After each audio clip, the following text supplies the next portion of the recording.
So, good evening. I'm Jean Clark Rosensaft. I'm the director of the Heller Museum at Hebrew Union College, and it's a pleasure to welcome all of you this evening. We are honored to partner with the Jewish Art Salon, with whom we have organized this meaningful program. And we're delighted to celebrate the publication of Matthew Baigell's Heritage Jewish Artists in America since 1900, and to present a preview of Richard McBee's Jerusalem Biennale exhibition, which has been postponed to the fall. For those of you who are here for the first time, is anyone here for the first time? Okay, good. All right, then I'll do my spiel. Hebrew Union College is the seminary of the Reform movement of Judaism, with campuses in New York, Cincinnati, Los Angeles, and Jerusalem. We educate the rabbis, cantors, educators, nonprofit professionals, and graduate scholars who are building and leading strong Jewish communities throughout North America, Israel, and around the world. Our 4,000 active alumni are on the front lines of combating the anti-Semitism and anti-Israel activism that is proliferating in our society and globally. They are fostering the vital affirmation of our heritage by standing proudly for our Jewish history, values, and tradition, and by forging links of empathy and understanding with others of all backgrounds.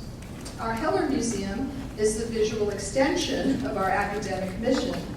It is dedicated to showcasing the contemporary artists whose works interpret core Jewish texts and traditions while engaging with pressing cultural, social, and historical themes, from communal justice and ritual innovation to broader human experience.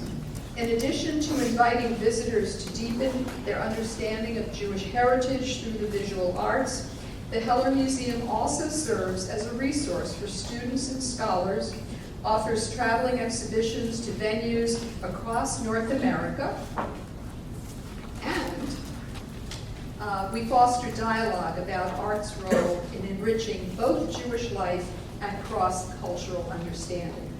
And tonight's hybrid program is imbued with our mission. When the war with Iran caused the postponement of the Jerusalem Biennale from May to later this fall, we sought to engage our community with the creativity of one of its artists, who powerfully responded to its theme, De Profundis, Psalm 130. The call for art by Jewish artists from around the world stated, and I quote, De Profundis relates to the events of October 7th and the ensuing war, which sent shockwaves through Israel and the world. Like an earthquake, when a gaping hole opens in the earth's surface, October 7th brought up pain, loss, brokenness, and disappointment, alongside solidarity, growth, and hope, all of which require both coping and processing. We will begin this evening with Richard McBee's response to this theme with his presentation of his Jerusalem Biennale exhibition, which is titled Akedah Alone, Where is the Lamb? October 7th and the Binding of Isaac. And we have mounted a pop-up exhibition of the work in photographic form over here for you to enjoy, but Richard will be sharing it with you.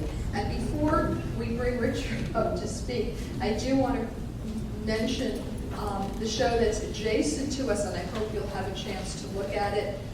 We welcome Ariel Podwell here, who's with us this evening.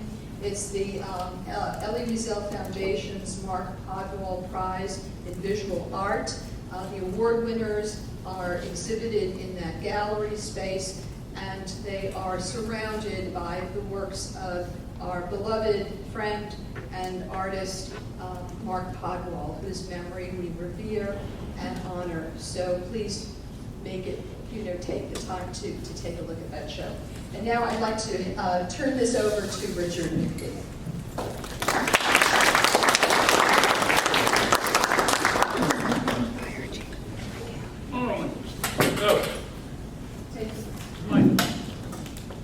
Okay, everyone see? Everyone see? Wow, so, first of all, really, thank you so much for all of you coming, making the effort to be here. Since for me, the real star of this evening is Matthew Baigell's Heritage book. It's an astounding achievement about us, meaning Jews and American Jewish artists and Jews who look at Jewish art. So, but we'll be hearing about that after I'm finished. First of all, I do want to thank the Hebrew College Heller Museum, especially Jeannie Rosenstock, director of the Heller Museum, for showing these paintings. Thank you very much. It's really a great honor to be here. My friend, Yona Verwer, thank you so much. Yona Verwer is the curator of this show, my exhibition, and she is the founder of the Jewish Art Salon, and your friendship and your support really were invaluable. Thank you very much, Yona.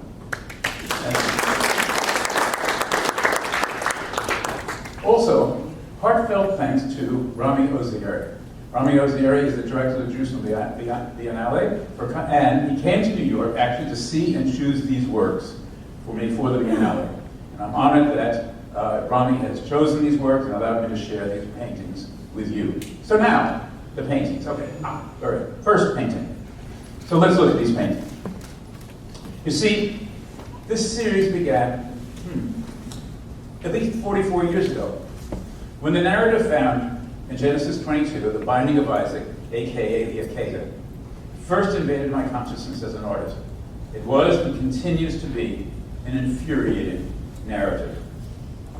This is a haunting father and son story that unfolds through the eyes of the son, Isaac.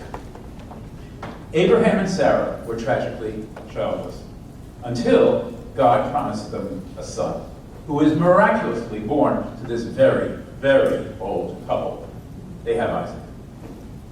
Then, in the middle of the night, God demands that Abraham take Isaac and offer him as a sacrifice on the mountain. They begin a 3-day journey, but Isaac does not know what God has commanded. And so, on the way to the mountain, Isaac asks, "Dad, where's the lamb for the sacrifice?" Abraham looks directly into Isaac's eyes. Isaac, carrying the wood for the sacrifice, meets his gaze. Abraham says, "God will provide." And now they go together. Next painting. They've arrived at the mountain. Abraham has constructed an altar, and he has placed the wood on it, ready to burn. Isaac tells his father to bind his arms and legs tightly so that the sacrifice will be perfect. Abraham gently, lovingly, cradles his adult son in his arms to place him on the altar. The yellow, divine light illuminates their joint act of piety. Next. Something has interrupted Abraham's sacred mission. An angel wrests him away from the act of murder. He cannot fulfill the divine command. Isaac, expecting to be dead, is unbound. Now, not dead, is shocked to be alive. Next. In the text of the Torah, Isaac disappears, meaning he's not mentioned for the rest of the chapter. But for me, I still see him atop the altar. He surely says, "Wait, my father and I were in this together, but now my father is walking away, leaving me suspended. I'm alone on the altar of death." Next. Now somehow, I have gotten down, and I try to walk away to understand. My world of loving parents has crumbled. My father, my protector and teacher, has become the pietistic monster. And yet, God hovers, and yet does not console. My father, Abraham, tries to tell me why this has happened to me. I simply cannot listen to him. Never again. Yes. Now my father's gone. I'm alone on the mountain that was prepared for my death. Down below, my father triumphantly shows the knife that he would have used to slaughter me with. He shows it to his other son, Ishmael, and his servant, Eliezer. Thanks a lot, Dad. What can I do now? I am the faithful and obedient son of a murderous father and a silent, cruel God. I'm alone. The Akedah expresses the ultimate chasm between God and man, the place where the awe and fear of God completely takes over. Our attempts at understanding seem puny and insignificant. So perhaps now some background. In preparing for tonight, I came upon a surprising but obvious revelation. Of these 6 large paintings, the actual works are 6 by 5 feet, and they're wrapped and ready to ship for Israel for the Biennale in the fall. And they're in my studio right now. But in fact, perhaps for reference, you can also look at the reproductions over there. Only the first 3 are derived from actual biblical and Midrashic sources. The last 3 are simply, well, how shall I put it? My intellectual and artistic creation. If you listen carefully, the biblical narrative of Isaac simply ends with a divine angel telling Abraham, do not harm the lad. Isaac is left up on the altar where he was supposed to be sacrificed. In terms of the text of the Torah, you won't see Isaac until 90 verses later when he sees his bride-to-be Rebekah. But wait a minute. He was just about to be a divinely commanded sacrifice, and now he disappears into a biblical silence. So, the rabbis do not ignore this biblical silence. The Midrash Rabbis tells us that Abraham sent him to the mythical yeshiva of Shem and Ever to learn Torah. One really does wonder what he was learning in that yeshiva. The Pirkei de Rebbe Eliezer says he actually died when the knife reached his neck. His soul departed, and when the divine angel said, stop, he was revived, thus creating the second blessing of the Shemona Esrei of the 18. Blessed are you, God, who revives the dead. We have another midrash that says he was transported to the Garden of Eden, evidently admitting something hurtful actually happened. Some modern commentators acknowledge that the Akedah had fundamentally altered Isaac, noting that he is the most passive patriarch in the Torah.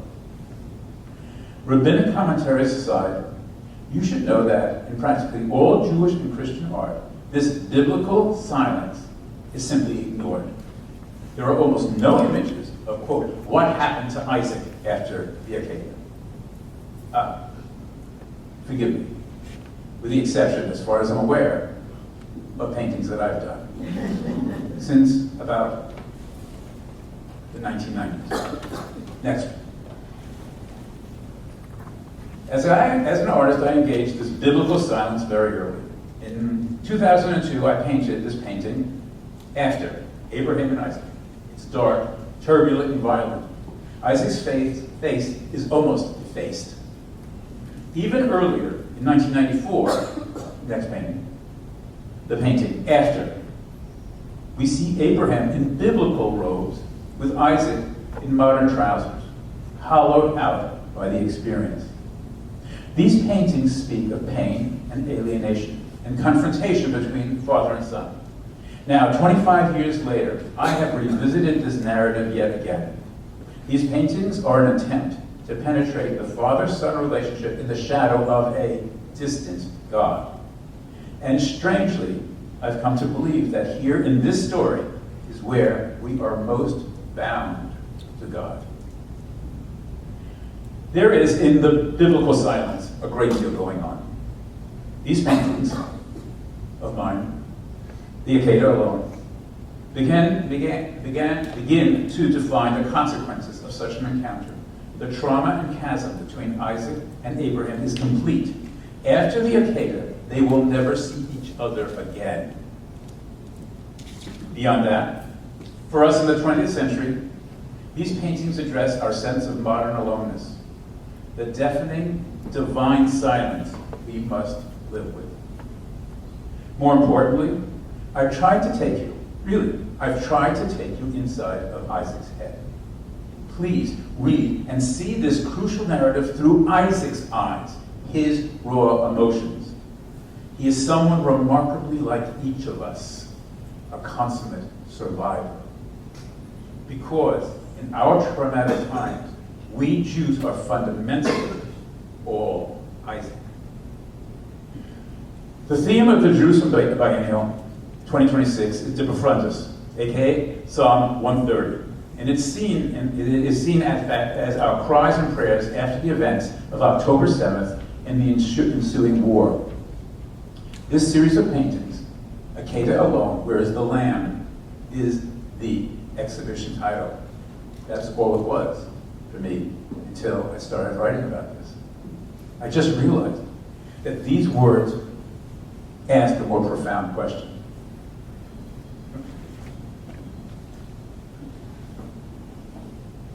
That was supposed to be turned over. I just realized that these words ask a more profound question. Where is the Lamb actually means, where is Isaac? Now, after this brutal experience. And you hear what's coming. And where are we after October 7th and its wars? I look forward to your comments and your questions, and thank you so much for being here.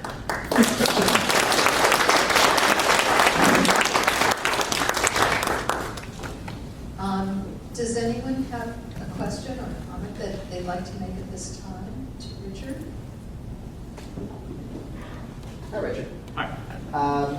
So, interestingly, you depict Isaac as a grown man, which is consistent with the rabbinic tradition that he was in his 20s or 30s or whatever he may have been. And the question is often asked, why didn't he overpower his father? Why did he go along with him? And I'm wondering whether that was something that you thought about in the context of thinking about Isaac as a victim, if I may use that term, and also if you thought about that and analogizing it to some of the other analogies you've made of who Isaac represents in our time. I do not think of Isaac as a victim. He's a survivor. My reading of this is not that he was forced. My reading is also straight out of various, Rabbinic commentaries that say that once he asked the question, where is the lamb? And Abraham said, God will provide. Isaac immediately understood, it's me. Hence, the further rabbinic commentaries said that it was Isaac who said, bind me. The Torah doesn't say that. By the way, you probably all know, the word Akedah means the bound. Okay? So he was bound, yes, by his father, but someone had to do it, but he's willingly bound.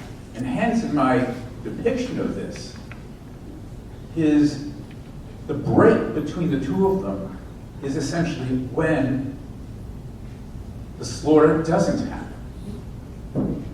Now, it's hard for us to understand that, but I have no reason to believe that the son of that father wouldn't have once been understood that if God asked this of us, this is what we must do. And of course, it's a long tradition of academic scholarship and thought about the whole notion of martyrology and of actually giving up your life for something. So I don't see him at all as a victim.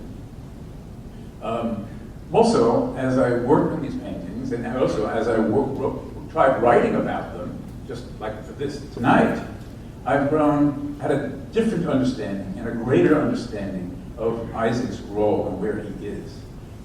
It may even I may even need to do a whole set of paintings on more things that happen between the time of he gets down off the mountain and he finally does meet his future wife, Rebecca. Yes? Yeah, I don't remember the name of the city, but in the text, after the Akedah, he goes to this place, which is the same place that Hagar went to with Ishmael, and I've often wondered if he went seeking them because he doesn't go home. Sarah dies, he doesn't see Abraham again, and the next thing we see, he and Ishmael have reconciled, they're burying their father. So I wonder if he went to seek another side of the family who was also ill-treated by their father. Ooh, that's a great idea. I mean, listen, there, Bahalai, that's that's where Isaac, when he comes and meets her, he comes from there. I don't know that the city is so much as a well, yes, a well. Anyway, that's great insight into it. But you see what's happening? Just talking about these things, so many people are getting insights into the narrative that you possibly never read before, but examining these Torah texts is what makes they open up, and because they're so rich, and they're so rich with so many questions, not with answers. And this is the kind of thing that's why I do these paintings, is to open up that dialogue with these sacred texts and see where it's going to go. Yes? So you're obviously very well versed in the Bible. Why do you think this story called to you so much, that you've been working on it for such a long time? Well, I mean, I'll tell you the easy. I was going to first say I don't know, but no, I do know. I do know because it's called horror. When I first encountered this story, it was and is horrifying. From what point of view? From, first of all, the point of view of God. I'm about Tshuva. I encountered this as I'm a returnee, right? I didn't grow up with this story. And as I got to know about it, and then became a person of faith, as it were. But even before that, actually, I mean, I did some of those paintings in the 90s, and I was religious then. But the point is that the idea that there would be a God that would ask this of his most trusted servant and most faithful servant was simply horrifying. And then, of course, what you have to do is take a small step past that and say, wait a minute, and a father who did not have a child until his great old age, right? He had one child, but with a woman that he really wanted to have a child with, has that child, and then says, sure. This is a story of horrors. And sometimes, I don't really like horror films, this is my horror film. So that's probably what keeps me engaging in over and over and over again. Like I said, I've probably done more than 100 paintings on this subject, different variations. So we'll have the opportunity to ask more questions and more conversation. One important person all the way back. Okay. And he's very important because he wrote a book. And this is James Goodwin, and he wrote a book called Where is the Lamb? Okay. But I'm not here to promote that. I'm just came here to ask you a question. So Isaac disappears at the end of this story, as you so beautifully depict here. And that was very concerning to the rabbis.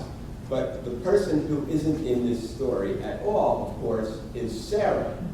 And equally concerning was to the rabbis that in the very next line, Abraham and his servants returned, and the very next line of scripture is the death of Sarah. How can you bring Sarah into this particular interpretation as you move forward? Because I know you're not done with this. To put it very quickly, I've done probably at least 10 to 15 paintings, something called The Trials of Sarah, which deals exactly with that. I do not ignore her at all. This set of paintings was just about the father-son relationship. Okay, thank you. Thank you so much. You are standing in the back. We have lots of empty seats up front. Please come forward. And I'll ask our panelists to come forward, please. It is now my pleasure to introduce the second half of the program, in which we will celebrate the publication of Matthew Baigell's Heritage, Jewish Artists in America Since 1900. I hope many of you will acquire the book this evening as an essential volume for your libraries and your commitment to the vitality of Jewish creative expression in our time. Matthew Baigell is a long-standing good friend and supporter of the Heller Museum and has been an abiding source of guidance and encouragement over the decades. He is Professor Emeritus in Art History at Rutgers University.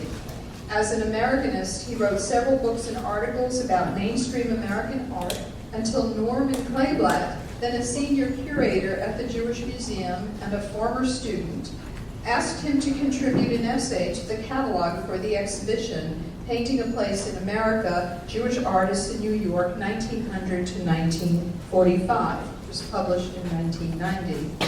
Since then, Matthew Baigell has devoted his research to Jewish-themed art in America. This has led to the publication of 8 books and many articles, including co-editing 2 anthologies on modern Jewish art. The book under discussion this evening is titled Heritage, Jewish Artists in America Since 1900. In it, he argues for the existence of a Jewish art stream separate from mainstream American art. He says he is motivated by the artists who have chosen to explore Jewish themes and who therefore have helped maintain a separate Jewish presence in the art world since roughly 1900. He feels that the current senior generation is the greatest generation of Jewish artists in America and hopes the succeeding generations will continue the brilliant work accomplished by these artists in ways appropriate to their experiences. Joining Baigell for a conversation reflecting on themes in his book, we are really honored to have with us artists who are featured in his book and truly are among the greatest generation of Jewish artists in America today. Please join me in welcoming Matthew Baigell and our good friends, Siona Benjamin, Tobi Kahn, Lenore Mizrachi-Cohen, Archie Rand, Joel Silverstein, Yona Verwer, and David Wander. Please.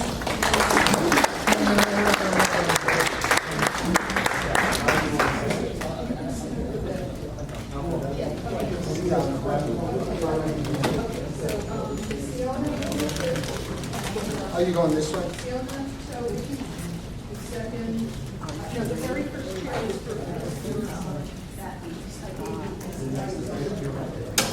To the microphone.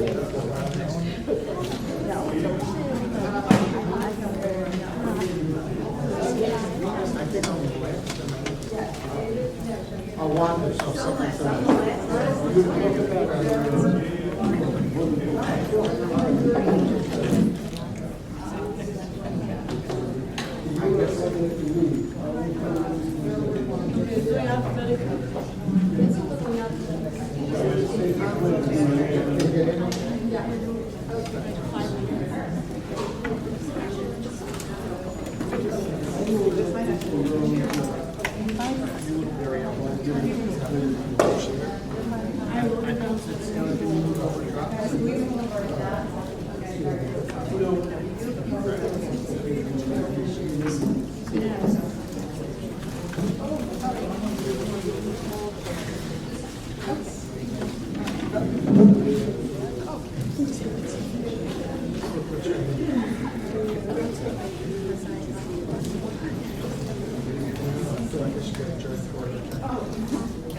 Okay, here we go.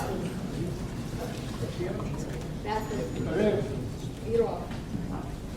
Before I begin, I have to tell you I'm getting very hard of hearing, and with the microphone, I don't know if I'm whispering or yelling, so you'll have to tell me one way or the other.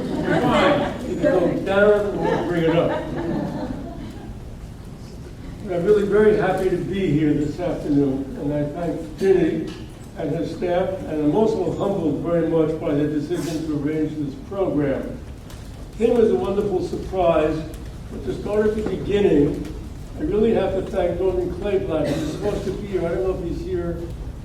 I guess not. He's supposed to be here.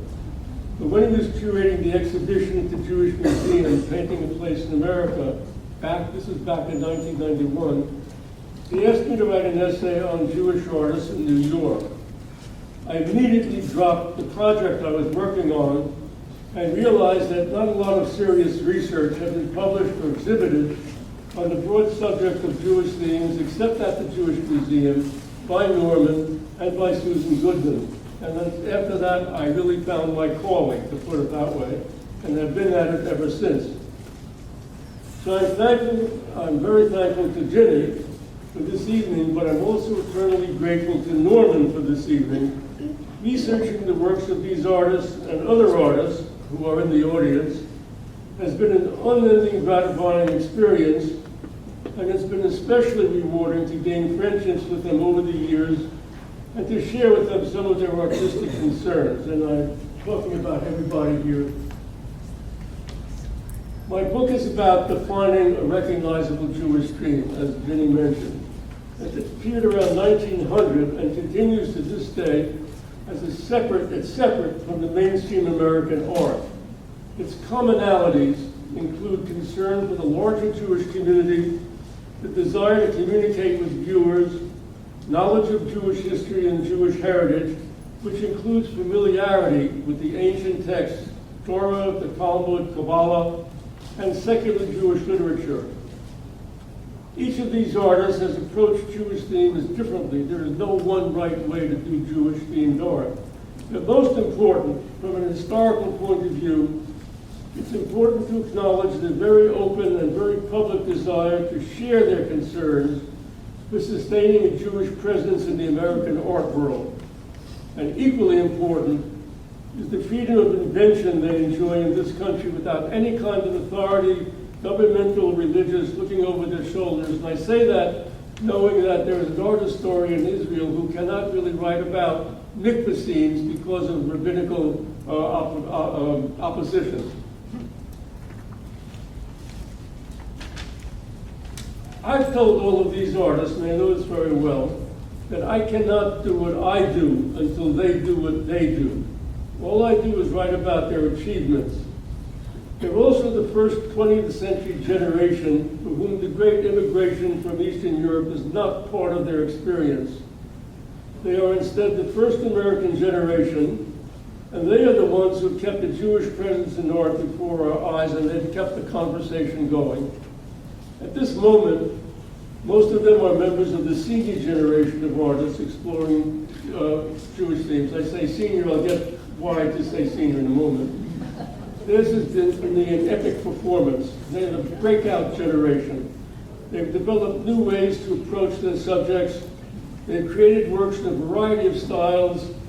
They seek and portray moral values that they find in the ancient literature, and particularly feminist artists have challenged and created vital works from their own observations of biblical figures, which are not always positive. Much of their work, which is based on their readings and their study and their knowledge, their inventiveness and their personal approach to subject matter, is altogether impossible to imagine before, say, 1960. They fully accept their Jewish identification, but more important, their Jewish identity. At Joel's suggestion, I should note here that the creative energy of this generation is now being passed on to members of the younger generation. So I don't mean to lay too heavy a load on Lenore, who sits here. You're doing a great job. But this evening, she represents the future, not only generationally, but in expanding the meaning of Jewish art in world terms. She's of Syrian Jewish heritage, and she's joined this evening by Siona, who grew up in Bnei Israel, a community in India, and he's not here, but Georg Aharoni, who is Yemeni Israeli, who was mentioned in the book. So we can no longer assume that Ashkenazic art defines what is Jewish art, but that what we call Jewish art today is based on the religious and secular Jewish themes that have been filtered through the different kinds of Jewish experiences of these artists. Within the last few days, for example, I came on a program of Ladino music on the computer. There's a Sephardic movie series going on now. And in an article in Bret Stephens' magazine, Sapir, he's the New York Times columnist, Sapir, there is an article in there on what Ashkenazic people can learn from the Sephardic heritage about how to deal with rising anti-Semitism in America. And there was, of course, what's his name, Gavin Nahr at the University of Washington, who has established a real scholarly basis for Sephardic research. As a broad generalization, what we do share then in common are the ancient texts and the many similar religious rituals, despite our different lived experiences, which are based on our different Jewish heritages. What I'm saying is that it is in the religion, in the different ways we honor it, less today than in ethnic or cultural inheritances that link us all together. For example, Giora Aharoni mixes the languages and heritages of the cultures in which he grew up and manipulates he manipulates various time sequences in his art that are totally fascinating and totally foreign and different from anything I've experienced or thought about. But he and I attend the same synagogue and we observe the same rituals. So with all of this being said, I look on this evening as a celebration of the personal strength and the moral integrity of these artists in their insistence on exploring their Jewish heritages. And that's basically what the book is about and also what my next project is going to be about. Their efforts and their works of other artists who are here this evening have contributed, and I will trust continue to contribute to the history of Jewish-themed art in America, and their contribution should be so recognized and encouraged. And the recognition and encouraging part is the responsibility of the rest of us. And that's my statement for now. And so what I want to do at this point is introduce, in a few words, each of the artists so you have some sense of what they're about. I have no idea what they're going to say. I hope it's reasonably nice. But I have no idea what they're going to say. And so I'll just start very briefly by saying that I have it here somewhere. Siona, who's sitting right next to me, grew up in Mumbai, and she has written about, and we've talked about this many times, her Muslim, Christian, Hindu, Parsi, or Zoroastrian, and Buddhist friends. And so she grew up in a wonderful, open kind of situation, society. She also finds the concept of tikkun olam very important in her thoughts and works. And she sees her works because of her background as part of the repair of the world. And she's also concerned to look at that through her feminist points of view. In short, she sees herself as part of the universal family. Her art is a happy art, I would say. Now, none of us are naive to think that it's a perfect world, and she's not naive either, but this is what she seems to be after. Okay. You're on.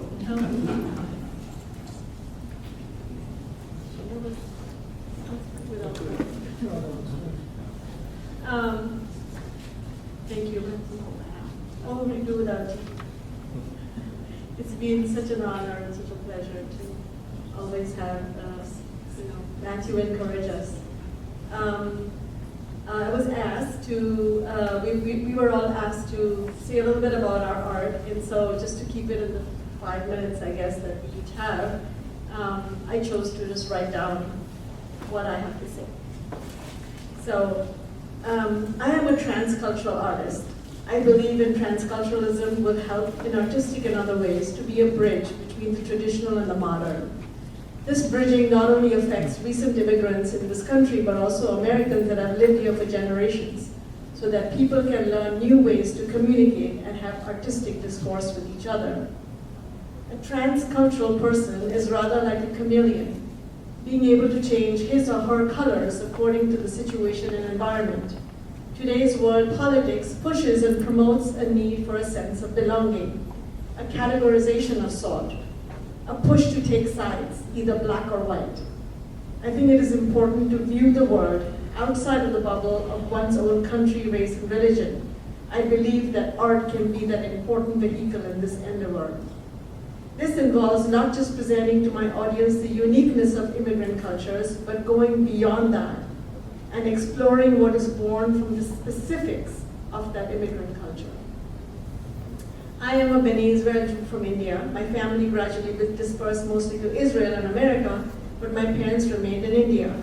I'm also now an American living and working in New Jersey, but I still recall the ornate synagogues of my childhood, the oil lamps, the velvet and silver-covered Torahs, a chair left vacant for the prophet Elijah in our Bombay synagogues. Having grown up, as Matthew said, in a Hindu-Muslim society, being educated in Catholic and Zoroastrian schools, being raised Jewish in India, now living in America, I had always had to reflect upon the cultural boundary zones in which I have lived. Thus, in my paintings, I combine the imagery of my past with the role I play in America today, making a mosaic inspired both by Indian Persian miniature paintings and multicultural mythology. In this one work that you see, which is titled Vashti, is a series which I did, which is called Farishte, which means angels in Urdu. I explore the women of the Torah, and I bring them forward to combat the wars and violence of today in a midrash or interpretation of intricate paintings. It is through all this that I can dip into my own personal specifics and universalize, thus playing the role of an artist activist. Very often, I look at my skin and it has turned blue. It tends to do that when I face certain situations of people stereotyping and categorizing other people who are unlike themselves. I have therefore over the years developed many blue skin characters in my paintings. This blue self-portrait of sorts takes on many roles and forms through which I can theatrically explore ancient and contemporary dilemmas. In her essay, White Privilege, Unpacking the Invisible Knapsack, Peggy McIntosh diligently expounds upon the case-by-case list of scenarios which illustrate how a certain skin color is privileged over the other. This paper results from a process of coming to see how the power that Miss McIntosh, in this case, took for granted as living in the United States and consisted in unearned advantage and conferred dominance. When she goes on to explain that most people are not educated to notice their role as exercising their racial power over others, one is taught to think of their lives as morally neutral, normative and average, and also ideal, so that when we work to benefit others, it is seen as work that will allow them to be more like us. In my case, if them does not turn out to be more like us, then the skin turns blue. Standing out as the other, but also as a realization that the other blue skin can be in turn celebrated and accepted as normal in its difference. Thus making my characters come alive and enacting their stories as they reach out from a mythological past. Besides Jewish myth, I am also inspired by Indian, Islamic, and other mythologies. I show how these characters use their blue skin to tell, or mostly retell, their stories. In this process of recycling and rejuvenating, they merely remind me in making the work, and hopefully my audience in viewing the work, that myth-making is cyclical and timeless. Thus the blue skin has become a symbol for me of being a Jewish woman of color. I also was told by Matthew to talk a little bit, just a few seconds more about, I do a lot of commissions. I've done a lot of Jewish commissions for synagogues. I've done Torah covers and floors. My most recent one is this Haggadah that I just finished for Central Synagogue in Manhattan. It is out right now. It's been out for a couple of months, and I just learned today that over 8,000 copies have been sold. So, I do some Jewish art also, though my work, like I said, I strive to take from my specifics of my very personal Jewishness, because I was raised very Jewish. All my family is in Israel. And I am a Zionist, and I'm proud to say that. And I struggle to universalize so that anybody can identify with these stories, and I want to reach other people also. So that's all I have to say. Thank you.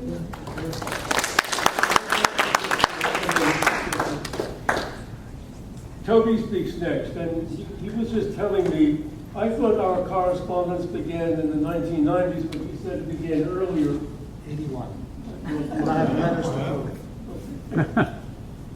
Anyway, his art is very much different from Siona's, and this is not to say better or worse, just shows the spread of the approaches one can take to Jewish art. He tends to deal more in conversations we've had with ceremonial objects and meditative spaces. And he does this, he says, because art is for him a religious act. And that puts him in a very spiritual place when he makes art. He's very concerned with the concept of Hiddur Mitzvah, which comes from Exodus chapter 15, in which he's concerned with beautifying religious objects and all objects of this world to honor the creation of the world. And in that sense, his art is uniquely his. Well, I should say uniquely his, but his art is uniquely his. But other people have spiritual concerns as well, I should add here. And so, you're on. Good. I'm of German Jewish descent. It's now 7:18. I was told 5 minutes. I forgot my watch, so I'm leaving my phone here. I will be finished in 5 minutes. So let me start with what interests me whenever I meet an artist. I really want to know where they come from and what really deeply interests them. So I'm going to give you my backstory because I love that you gave your backstory. I was going to do it anyway, but now I reinforced it. I am named for my uncle Arthur Kahn. My name is Tobi Aaron Kahn. He was the first Jew killed by Hitler in '33. My grandfather had won the Iron Cross in World War I fighting for Germany. And it said on the Iron Cross, the fatherland will remember you forever, and then his son is the first person killed. My father and his brother came to America and joined the American Army. My father was a brilliant student in Germany. He was one of the few students that the yeshiva in England, Gateshead, and I loved when I met you early on, your wife's father, we had a great conversation. You knew my father. Somebody from that yeshiva married you and your wife, which I just love that whole, how we got together. But really, I met you because of luminous painters, and that is really what has always interested me. But going back, so I grew up in Washington Heights. It was called Frankfurt on the Hudson. Ich spreche ein sehr gutes Deutsch. Das war meine erste Sprache. It was my first language. My father's parents only spoke German. They came here. They had never left Germany until Hitler made them leave. My mother's family was German, but English and Dutch. They spoke 8 languages. And I always say that my parents would never have met if it weren't for Hitler, because my mother came from a very specific, No, Dutch tend to speak a bunch of languages. Yeah, well, that's right. We'll get there. But I grew up very differently. It was one set of grandparents that I went to the Met and the Modern, and I learned how to do kabuki flower arranging with my grandmother, Shapiro, and I learned about boxing and wrestling from my other opa, who was really totally different. So that was my upbringing. I went to Breuer's, which was a Jewish school, all-boys school in Washington Heights, and then I went to MTA, and then I was always interested in acting, and I had met Zero Mostel when I was very young because I dated his niece, and I had to think of how I would make a living as an artist, and they said, you could be an actor and you could make a living as an artist, and Zero was a very fine artist. Then I went to, after 1 year of Tel Aviv University, I decided I didn't learn enough in yeshiva. I went to Karen Viadne for 1 year, and then I went to Gush for 2 years. I was always doing photography, and my early work, I did the cover of the Etzem magazine, which was the Hesder Yeshiva magazine, so my work really started in photography. I came back to America and got my BFA from Hunter in photography and printmaking, and my MFA from Pratt Institute in painting and sculpture. Why do I tell you all this? Because I cannot separate blue from Yves Klein from blue from Tchelet. I studied with all the students of Joseph Albers, but I also love Torah, and I'm the co-founder of the Artist Beit Midrash, which is now 25 years old, and it's because of this institution that it started, because I had a show here that Laura Kruger pushed me to do, and it was called Avodah, and we founded an organization called Avodah Arts, where we worked with 10,000 university students around the country to make sure that other artists understood what it meant to make sacred spaces and religious objects. I met Rabbi Leon Morris here, and we founded the Artist Beit Midrash. Now I'll get to the image, which I'm not sure which image is there. That's not my image. I think I know my work pretty. Oh, there it is. I'm so sorry. I saw it from the side, and I was going, wow, that doesn't look like me. It's the lighting that threw me off. This is a piece I just finished last year in Philadelphia for a hospital. I do a lot of hospitals. This is in front of Jeff. That would have been so funny. I saw the background, and it looked like a beautiful piece I thought it was somebody else. Well, I love his work too. But it's 3 sculptures that I wanted the entrance to the hospital to feel. People look when they go into hospitals themselves, how they look or come out, and I felt it was very important to use aluminum, that you couldn't look at yourself in the mirror, and most do bronzes and other things that you would feel like you're going into a space and you had to have trust for it, and each piece the light hits it in different ways, so you go in to be healed and hopefully you come out to be healed. I'm very committed to that. I think I have 30 seconds left. Is that the only which we have? We go. Yeah, so I want to thank you all very much. If any of you come to, I have a show opening at Boca Raton Museum of Art in November. It'll be 50 years of my work, and it will include ceremonial objects, paintings, and sculptures. Thank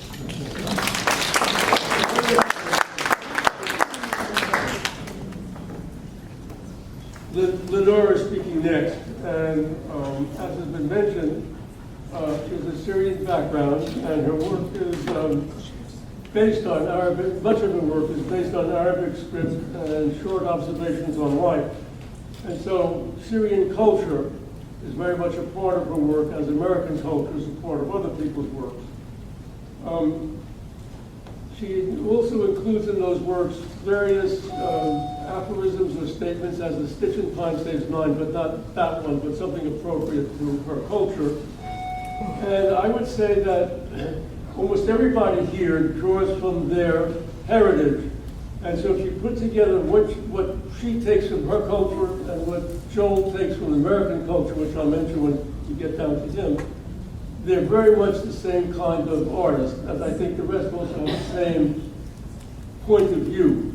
So they are both Syrian, American, Jewish, American, Jewish, Ashkenazi, whatever might be the case. Okay, thank you. Hi everybody.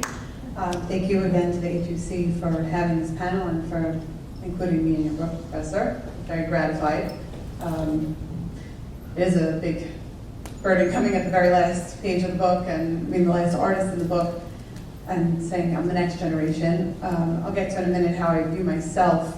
It was interesting seeing myself placed within the narrative of the other American Jewish artists, because growing up as I did in a community that is a little more insular, famously, I didn't really have connection with art movements that were happening in the US as I was growing up. Obviously I went to museums a lot as a kid, but I always saw myself as outside of that.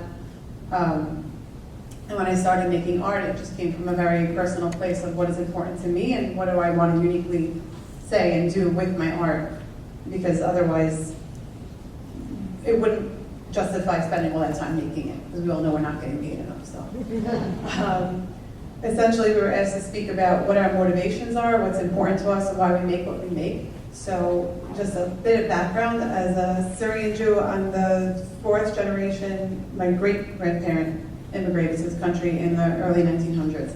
So, also interestingly, I found a lot of parallels in the early Yiddish community that you described in the book to the first generations and subsequent generation of immigrants in my community, the concerns that I think we are starting to wake up to and share now about cultural literacy within the community. I guess I can read the book. So, growing up in this little bubble where a community of over roughly 20,000 people composed of immigrants, children of immigrants from Syria, Lebanon, Morocco, Egypt. And it's very that heritage-centric. It was all I knew, and a lot of what I grew up with that felt normal to me, as I became an adult, realized that it's actually very unique. I guess nobody thinks their own culture is interesting, so you see it through the eyes of someone else. And as an artist, I was very struck by a lot of the very strange or unique things about my community that I didn't see paralleled anywhere else. And I realized that as the inheritor of this culture, I am uniquely positioned to educate people about it through art. I think art is a great way to get people asking questions about things that you care about, because it's just different than textbook learning, and it's an immediate way to pull people in on an issue. So words are my primary mode of communication through my art, just because they're so evocative, and you might not know it from the image that you're seeing here, but I'll explain. Everything that I make is based in words, and I use Arabic because this is the primary language spoken by my ancestors for, if you go by the biblical accounts, the first settlement in Aram Sova, which is modern day Aleppo, was in the time of King David. So we're talking about over 2,000 years of being in an Arab culture. And my generation is the first one in this, having immigrated to America, to not speak it. So this is something that always stuck like a thorn in my side. You know, it's a really hard language to learn, and they very purposely, after immigrating here, wanted to assimilate into the greater American culture. So they didn't teach us this language on purpose. And it's always been an exercise for me in writing in Arabic to reconnect to that heritage and learn it, but also open up that door of questions to show people that the Jewish people are made of many different threads in a tapestry or pieces in a mosaic. I like to think of it. We're all really distinct from each other based on where we come from, but we're all an equal part of the Jewish experience. And highlighting this by simply creating what only I could create based on my background was important to me. So most of the things that I make start with a single word or a pairing of words that are going to speak about what the artwork is about. This is a close-up shot of an installation that just came down from the Jewish Museum in Vienna.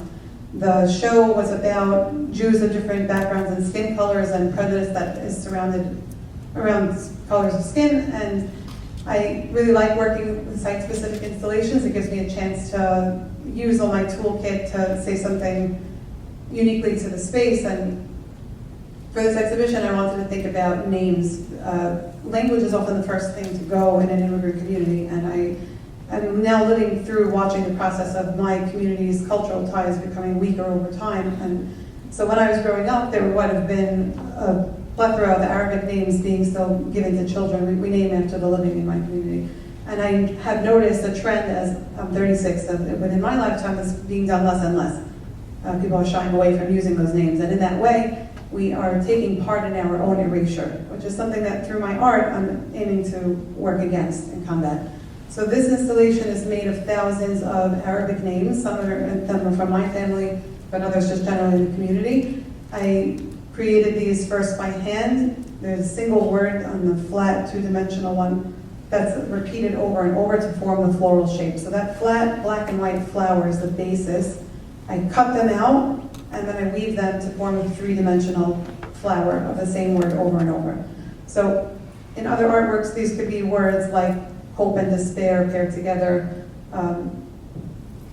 Whatever I'm talking things about, anti-Semitism, truisms about life. Here it was about names and cultural erosion. So this installation has thousands of names that are really strong in dark colors toward the bottom. They dissipate and get lighter in color as you work your way up the room. It goes from the floor to the ceiling.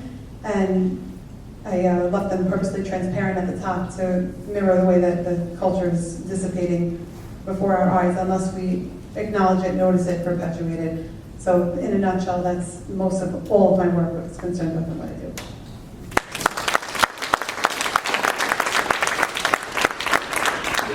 Is this on? Can you hear me? I Yep. don't know if it is. Okay. Archie is next, and we've been corresponding, I know, since the 1990s. He's probably pushed Jewish themes as much as anybody else, including, for example, what do the prophets do when they're not prophesizing? He's made a whole series on something like that. And he's also explored as many styles as possible in as many materials as possible, including potato etchings. I have potato etchings? Prints. Prints. He's also, at least in our correspondence, has said a lot about the place of Jewish art in America. And I would bet among all of us, he's most concerned with what our position is as people involved in Jewish art in this country. Are we accepted? Are we not accepted? How is the public responding? This sort of thing. I would place him in the same category, say, as Dara Horn or Sarah Hurwitz in her book, As a Jew. It just came out the end of last year. Is this kind of acerbic point of view, very honest point of view, that he presents to the public? Thank you. Before I get any further, I'd like to say again a kol hakavod to Richard McBee. Richard confided to me that the series that he's going to show in Jerusalem actually has 12 components, and I haven't seen these works before, and they're shockingly amazing. I really have to congratulate you. They remind me of like Barnett Newman's Lama Sabachthani, both visually and narratively, and I just think they're fabulous. So kol hakavod, and much mazel tov on the Biennale. Thank you. Thank you. Yeah. I always wanted to be an artist. When I was an adolescent, I became attracted to abstract expressionism. I wanted to be Jackson Pollock. And through a series of incredible good luck, for which I am eternally grateful, I fell in very young to a group of highly placed New York artists. And so I developed some street cred by showing in some very good galleries when I was a teenager. And I was taken under the wing of Jackson Pollock's protector, Clement Greenberg. And at the time, I had no illusions about what it was to be Jewish, because everybody was Jewish, from Andre Emmer to Castelli to Harold Rosenberg to, everything to Klein. But Clement Greenberg was a Marxist, and he thought the best way for Jews to be accepted in the world was to disappear. And that may have been a product of World War II or something, but I became very disenchanted with that. But I continued to name my pictures with Jewish names because I figured there was nothing inherently wrong about being an artist in New York and being Jewish. It was perfectly fine. About 1974, I was given a commission to mural the interior of the B'nai Yosef Synagogue in Brooklyn. And I figured, sure, I can do this. So I looked around, there was like 18,000 square feet of space. And at the time, everybody was trying to pick the biggest painting ever made after Pollock. So let's keep doing pictures like the size of that wall. And I thought, wow, I've got like, a mile's worth of paintings here. So I came in and I wrote up a contract for 6 months, and it took me 3 years. So I was basically working on a 6-month salary for 3 years of work, but I wanted to do it right. And I put up the Magen David, the menorah, and then I realized I had 38 panels to go and no Jewish iconography. And I basically had to invent something. And I didn't want to incur any further wrath of the congregation, which was not happy with what I was doing. So I went to Lakewood, and I started learning at the yeshiva what was kosher and what wasn't. And there was a big controversy, and there was a bet din, and Reb Moshe Feinstein, of sacred memory, told everybody that they were kosher. So I had the hechsher to actually do this, and then Reb Moshe passed away, and I was the guy in the world with the hechsher to do this, and I figured, oh great, now everyone's going to do this. And I had to wait until, my colleagues up here and Yona Verwer actually bubbled and simmered to the surface for my dream that once it was declared kosher, that there'd be a lot of Jewish artists running around, and the fact is there wasn't. And the reason that there wasn't, although there is now, thank you, Matthew, very distinguished panel up here, is because the rabbis don't want it. The rabbis don't, people talk about, the external pressure of the Goyish world, which is true. Once you tattoo a building with a Jewish work, you've declared a certain kind of unmovable nation to it, which is very different than just a painting. Once you've actually tacked something to the wall and said, this is Jewish, it identifies a Jewish nation. So that kind of pressure from the non-Jewish world is very, very prevalent and very scary. But the rabbis have spent 2,000 years replacing the visual, which wasn't always the case. We all know about Jewry Ropus, and that there was a lot of really excellent Jewish art in Talmud era times. What the rabbis did was they came up with the oral Torah, which is an amazing construction. And the oral Torah is the Jewish gateway, the Midrash, to imagination. So after doing this synagogue mural job, some of the secular art magazines started to write it up, which gave me entree with Jewish work into the non-Jewish art world. So I started to get a lot of commissions. And around 1984, I was doing these murals in Jerusalem at the Mechala, the Jerusalem College for Teachers. And I had done so much research because the rabbinate there was so stringent that when I came back, I had thousands and thousands of like Midrashic nouns that I could paint. So I was showing regularly in New York, and I had this big show in '85 at the Kahn Gallery, and I was doing paintings that were like 15 feet high and 35 feet long. And Art Forum wrote it up and said, there's a lot of Jewish iconography in these paintings. And I figured, wow, the cat's out of the bag. So I had to make a decision as to what side of the fence I was going to fall on. And then the aforementioned Susan Goodman did a show of American artists and Jewish themes. And hanging next to me in alphabetical order was Art Spiegelman. And Art and I sort of hit it off, and we realized that both of us were basically, he came from a comic book weird world with like Art Crumb and those guys, and I was coming from the gallery scene. And we both realized that we needed to like plug into this Jewish necessity that we had. And it was sort of mutually encouraging. And basically I've been doing it ever since. So that's in a nutshell what I can tell you.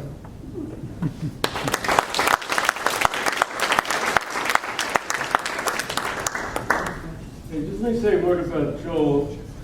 His art is based on his experiences growing up, visual experiences growing up, billboards, comics, advertising, movies, so that one can really say he is an American Jew or a Jewish American because he's brought that into his art in the same way that Lenore has brought the Syrian background into her art, and other people have done something similar.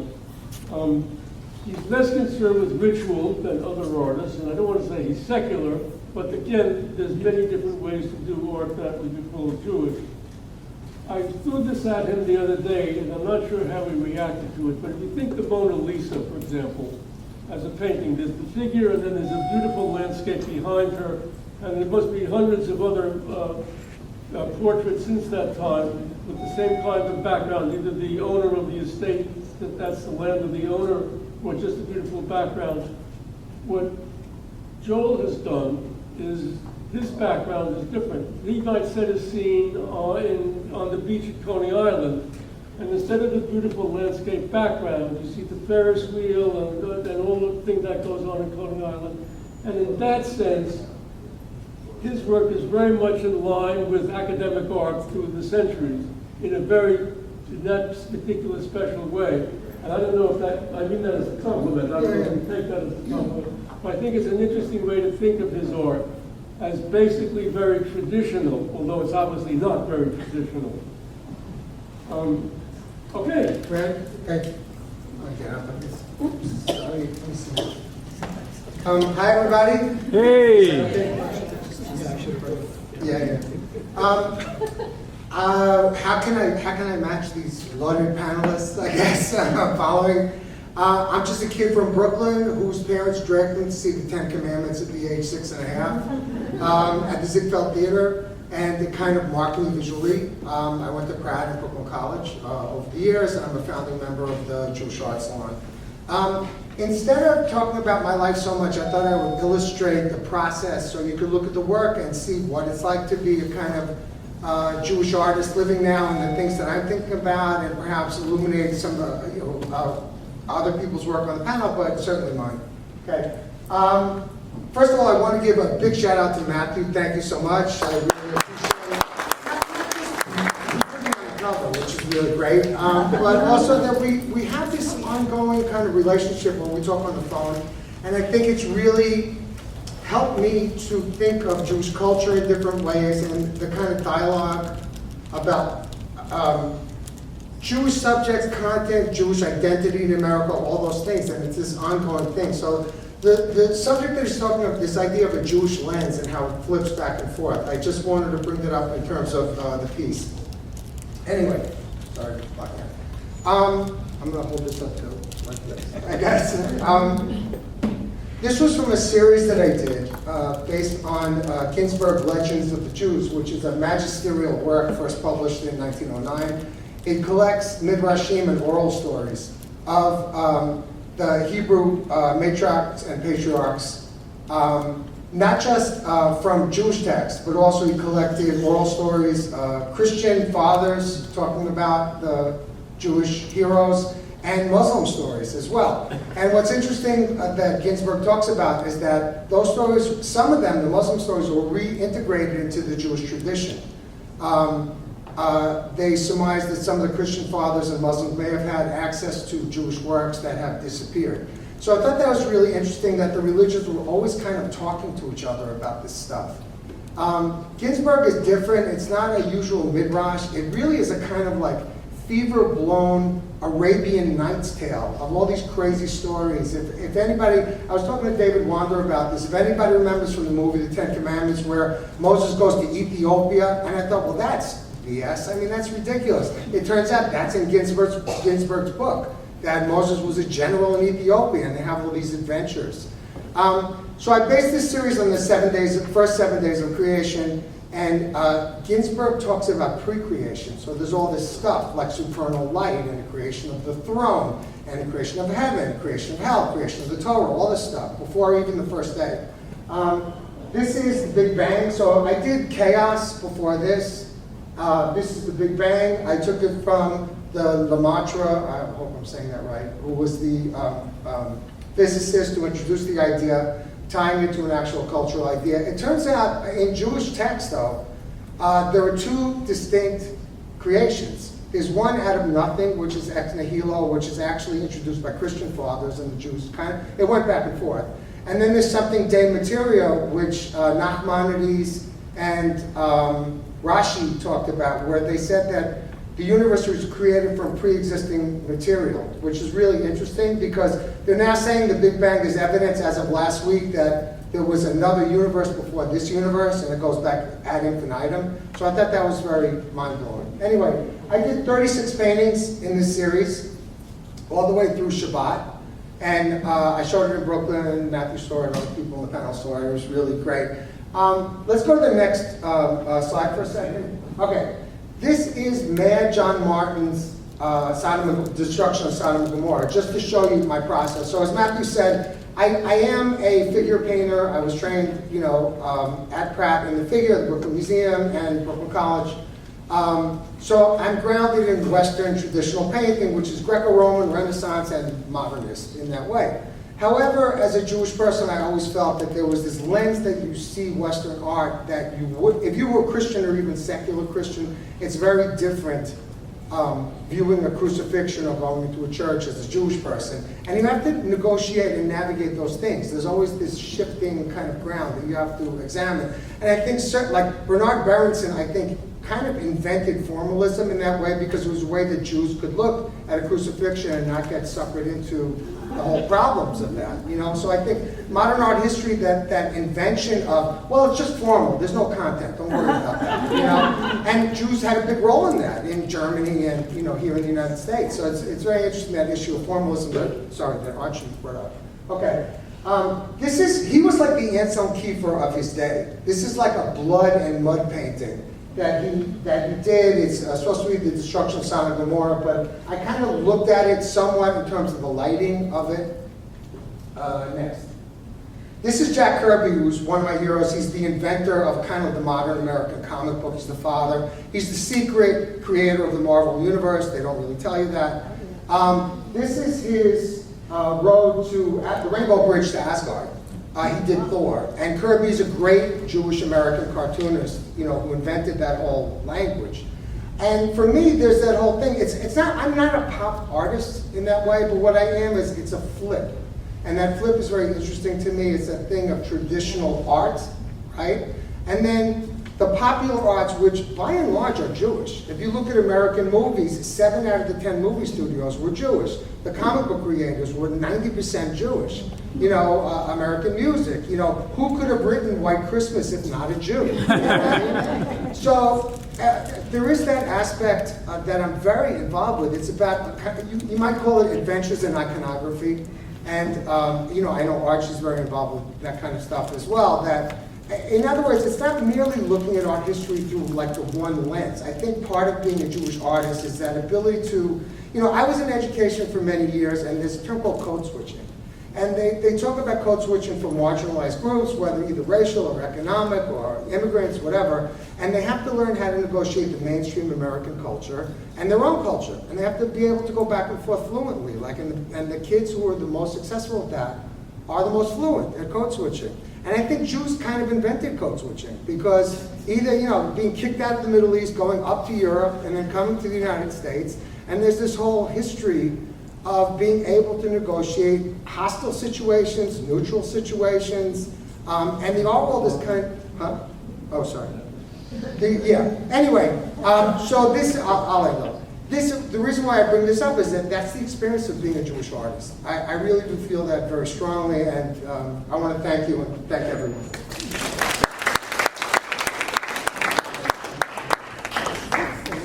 Let me introduce Yona to you for a moment. She's the founder of the Jewish Art Salon, and she keeps us all together.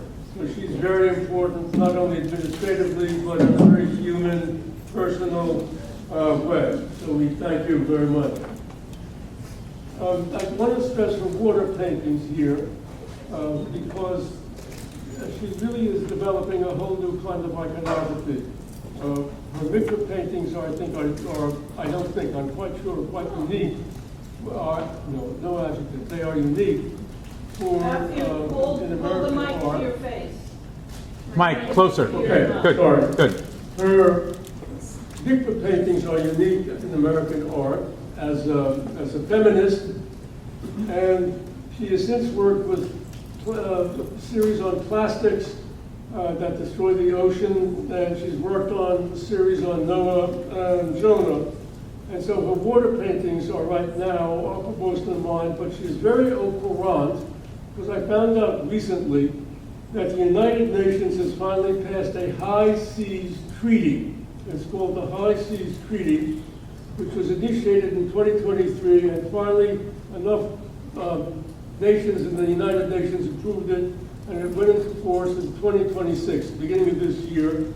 It has to do with keeping the oceans as clean as possible. So she is as au courant from a Jewish perspective on what's going on in the world as anybody in this room. Thank you, Matthew.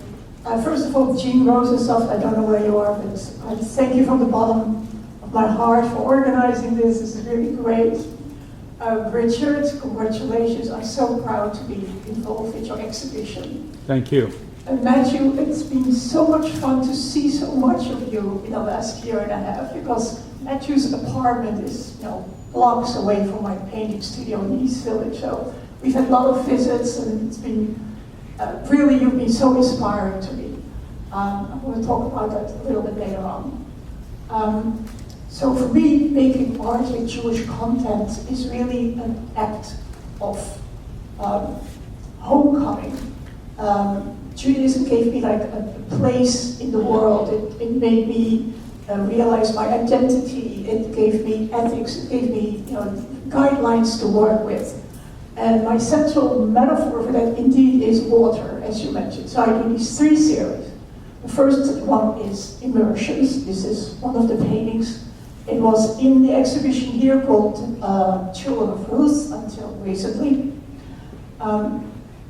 So these paintings are all about the mikvah.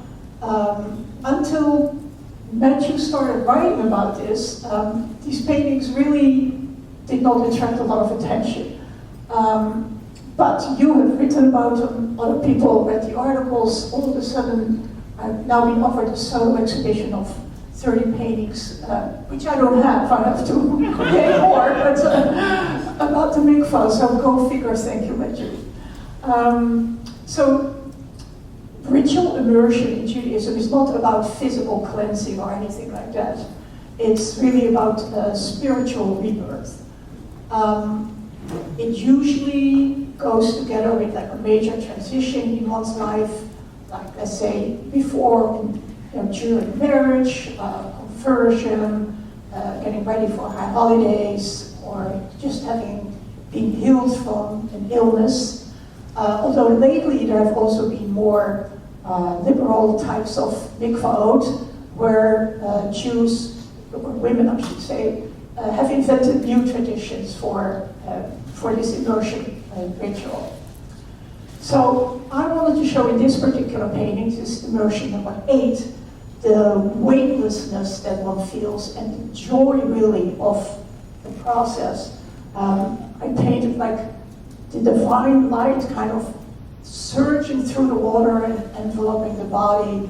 For me, it was always a very spiritual act to do this, and I loved it. You mentioned that we all bring our heritage into our art, and I do too. So the top left and the bottom right elements are taken from a medieval Netherlandish painter. His name is Johannes Bosch. On the top left is a fountain. I think of it as a fountain of life. And at the bottom is a flower with a sphere, and it contains a couple, and it stands for marriage.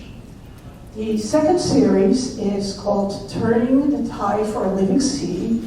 That is the series that Matthew described. It's about plastic pollution in the ocean. When I started like 3 years ago, it was still kind of not a lot of people talked about it. And to this day, Jewish ecology is really more about the land than about water. So I paint these sea creatures that are either entrapped by plastic or eating plastic. And I'm sorry, I need to read my notes. Oh yes. So some of these paintings have Hebrew texts in them or English texts that are ancient Jewish texts, and they're about ecology, about what people, centuries ago said about this subject. And others have tiny little, very short videos embedded in them where I go a little bit more in depth about these subjects. And so one of the main overarching ideas in Judaism is Bal Tashchit, which is do not destroy, do not waste. Another one is Tikkun Hayam, to heal disease. And I hope you don't mind, Jenny, that I'm pointing at you as the director of an organization that gave me the grant to finish this series. She's also a board member, and so is Jean. And one of the paintings in this series is still upstairs in, what's the name of the exhibition? Proverbs, thank you. So these paintings are not just a warning and they're not all about doom and gloom, they're also a call for action and for stewardship. The last series is the Noah series, and cut me off when I'm at 5, it's called Noah, A Future Hope, and it's a group exhibition but where a Muslim, a Jewish, and a Christian artist were invited to make art about the flood story, something that all three religions share. It's traveling all through the United States, Europe, and Middle East for the next 3 years. And it reminds us that we all should build arcs together, like arcs being acts of proactive care for all species and the planet. And that's it. Thank you so much.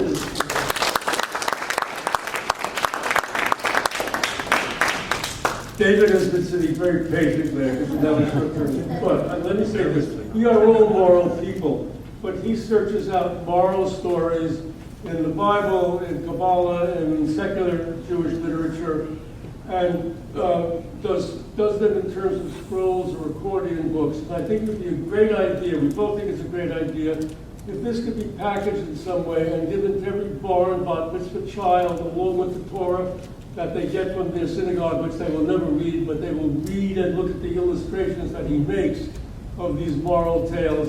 If anybody knows how we can sell it to a publisher, it doesn't go so far.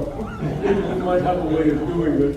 In any event, his most recent work, which he has right here, is about the ups and downs of being Jews in the whole world. He's like sitting up at the bleachers and looking down, and basically I asked him, is the title, It Is What It Is. And that's what it is. There's good things and there's bad things. But what it really means to me, and I wrote this down so I can get the right words, but it's a way for him to navigate as a Jew, beholden to his heritage, which he certainly is, but aware of the problems that he faces as a Jew in the world. Okay. First, First, I want to thank Matthew. I don't know how many artists are in the audience here, in this group here, but when you came to my house and we were talking about my work and you were talking about including it in the book, I was shocked by the questions you were asking, and it suddenly hit me, and then I realized, oh yeah, you also ask questions of Thomas Hart Benton, and you also ask questions of people who are major luminaries in American art. And so I realized that somebody sitting here who's writing and talking about Jewish art, we are so lucky to have you. I also feel we're lucky for all you guys being here, because it's great to see everybody here interested in Jewish art, interested in this whole concept. And you know, when you work in your studio, you don't always know that, and it's great to see you guys. So I'll give it I didn't know I was going to be giving a little bit of my history, so my history goes a little bit like this. I love stories. I love being read to, talked to, told stories, morals. The first book that I remember was an Andersen's fairy tale book, and it was illustrated by this obscure artist named Arthur Schick. And you know, I kept looking at the illustrations, and I sort of memorized them. And then at some point, cousins of mine who were both survivors, Helene Wander, blessed memory, and Siegfried Wallach, asked me to make a Haggadah commemorating the Holocaust. And I did make this Haggadah, and it was shown around the world and in different places. But the one thing was that it was in a bunch of anthologies, and one of them had me right next to Arthur Schick's Haggadah. And you know, to me, that was unbelievable. So I basically love stories, like I had said, and I love morals. And my history is like, I'm a child of the 60s, 70s, kind of. And at that time, I was researching all different religions and all different stories. And I think this may be a myth or not a myth, but at some point, somebody who was telling me a story from another culture said, "You're Jewish, right?" And I said, "Yeah." And he said, "You've got your own stories. Why don't you look at your own stories?" So I was lucky enough for Helene Wallach, who I had talked about, who commissioned the Haggadah, was at JTS when David Kramer was giving a talk about his Haggadahs, his favorite Haggadahs at JTS. And mine was there. And she said, "Oh my gosh, you know, that's the one that we commissioned, or that's from the family." And somehow they made a shidduch. I met David Kramer, and I said to him, you know, the Reform movement made this beautiful book of the 5 Megillot by Leonard Baskin, who I loved. I loved this, you know. And I said, I always wanted to do the 5 Megillot. Do you know anybody who can work with me? Because I really don't know. And he said, he gave me a list of like 10 people. And I was reading the list, I didn't know anybody, and I looked at him and I said, how about you?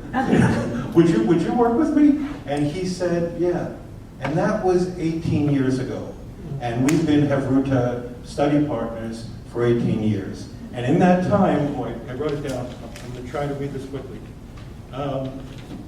In that time, we did the Book of Jonah, the Spies, the Book of Ruth, Daniel, Song of Songs, 4 Book of Moses, 5 Book of David, Noah, the History of Violence, the Story of the Goat, the Failure, Nachman stories. I mean, it goes on and on. So, and basically the way I work is, I'm not a big reader, and truth is David reads most of the time. And what I do is I visualize what he's saying. And I think, okay, what does this look like? And he'll ask me, like, what are you seeing here? And I talk about it. And what I do is I make books, accordion books. I was a printmaker for a long time. And I make accordion books that stretch about 30 or 40 feet. And actually, some of them have been shown here. Like, but they look sort of like a Torah if you were to unfurl a Torah. They're really long. I had been to China and I had seen something like this done, a painting of the Lee River, and it was a look. So I sort of tell the story in a scroll format. And all of these books that I read, and many, many more, I made accordion books of, so you can fold them and put them under your arm. But like they're really long. So I don't want to take too long. But this is called 2025, and during the war, after October 6th, 7th, whatever, the feelings were so intense that there was no moral that could explain it. And I was saying to David, come on, is there a book or something or a story that deals with it? And we were looking into Hillam and we were looking at all this stuff, and nothing was really doing it. And I said, okay, I'm gonna make a story. And so what I decided to do was to make a story of what it was like to feel like being Jewish, and what it was like to have all these things happening to you, good and bad. And it actually started, I'm a teacher at SAR High School, and it started when I saw a bunch of students of mine, women, and they had little Jewish stars. And they were talking about the stars they wear. And one of them was saying, my dad doesn't want me to wear this, my dad's afraid of me wearing this, and each one of them started wearing stars. And then throughout the school, everybody was wearing a star. The women were wearing the stars. It was incredible. So I start this piece with a woman wearing a star, and I also bring in the Shoah, where the, oh, look at that. I guess I missed it. You don't have this? So I'll make it all up. I'll tell you. Okay, you know, I can just, no, I can. Oh, it's not bad, huh? Okay, I can just talk about it. Okay, so basically, I only have 2 minutes left. Take it off. No, it's It's a touch screen. Where did you touch the back? Oh, here. Hey, Acknowledge the presence of our dear friend Jenny Friedman, who is the executive director of the Memorial Foundation for Jewish Culture. She is a hero. She is the person who supports the creativity of artists throughout the world in expressing themselves Jewishly. And she's also our honorary AV.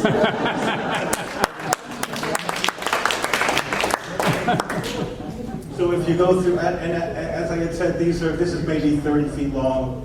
It's just put this way so that you could see it. It deals with all different things. One of the things is tzedakah, and the other one is, you know, an anti-Semite pointing and saying, look at all the money the Jews have. And here I have a Shabbat table with candles. And as it leads into the torches in Charlottesville, the Jews will not replace us. And then it leads into the Pittsburgh synagogue. And then it's a student of mine being sworn in to the IDF with a Bible and a machine gun. And then it goes on to Simchat Torah, when the bombs started falling. And then it goes into a Seder. It relates to the Seder that I had done, the Haggadah that I had done. And then, try to go as fast as I can. And then this is a Hanukkah. And what I started to see was that we were lighting candles. We're all lighting candles for Hanukkah. But in fact, in my mind, I realized, I started drawing the people, and I realized each one of us is a candle. Each one of us, you know, we put it together. We have 8, each one is a candle, and here I have the Torah on fire, and here I have the books. And then I was really taken by a painting by an artist that I love. His name is, what's his name? I wrote it down. He's a Belgian artist, and Felix Nussbaum. And Felix Nussbaum has this painting that's just burnt into my mind of holding a Jewish ID card, and he's got a trench coat on, and the real history is that he was taken to Auschwitz a couple of weeks later and killed immediately on getting there. And this I have, okay, that's how he felt as a painter. This I have a person in tefillin and a tallis and an M16 and a double clip and olive trees in the land of Israel. And maybe over this time, to be a Jew has changed from Felix Nussbaum to where we are. And when I finished this, and believe me, I had no idea where this was going, and I had no idea what the moral would be. But it was just about being a Jew, and it ended with this Hannah Senesh. It just came into my mind, and her poem that said, "Blessed is the mashed, consumed while kindling a flame." And I in fact felt I was one of those flames. We're all one of those flames. Jewish painters are one of those flames. And that's what I wanted to say about this piece.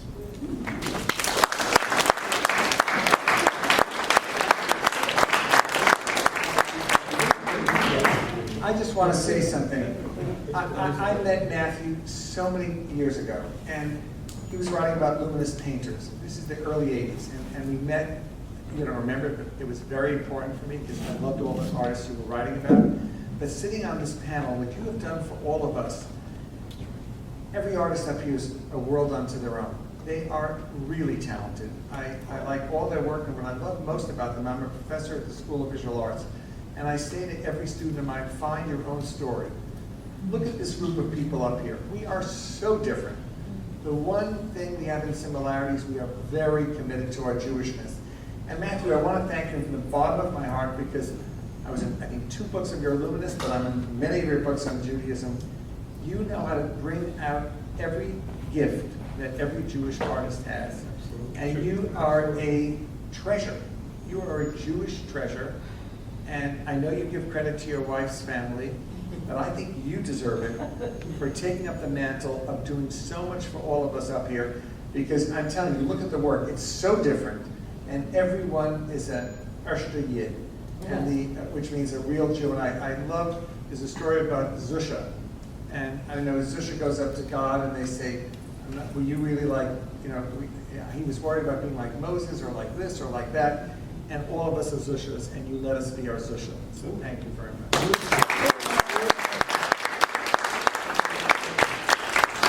I just want to say one thing, that all my family is in Israel. My family, my artist family that supports me and is there and is just so generous are these people. There is so much of camaraderie, and Yona heads it. She is the guiding light that actually makes everything happen and is so generous with her time and her energy. And she's my sister from another mother.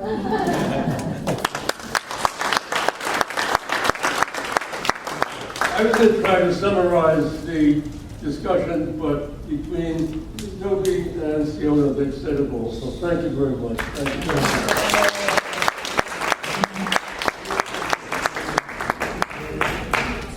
If you have the time, I would love to open it up if any of you have questions, because I think this has been an extraordinary program. And as I'm sitting here, I actually feel like this is a historic moment. This is a real milestone of recognition of Matthew Baigell's scholarship and his incredible, authentic Jewish art. And the panel that we've assembled here is really the greatest generation of artists. We have exhibited your work. Some of them are upstairs in the show upstairs. You can see their work. We've given you one-person shows, and many more opportunities, God willing, in the future. But years from now, we will look at this evening and this panel as really a benchmark of what it means to be affirmatively, positively Jewish, loud and proud, and utilizing one's creativity in art to really provide a creative and affirmative response to the anti-Semitism that's out in the world today. And this really is extraordinary. I'm glad we're recording it because this will become an archival resource for scholars and artists and people who appreciate art for many, many years to come. So let's ask if any of you have questions. We will. Anyone like to say something? Okay. I just had a question for David. I was wondering if you were influenced at all by Diego Rivera. I love Diego Rivera. Who isn't? Yes, but also Frida Kahlo.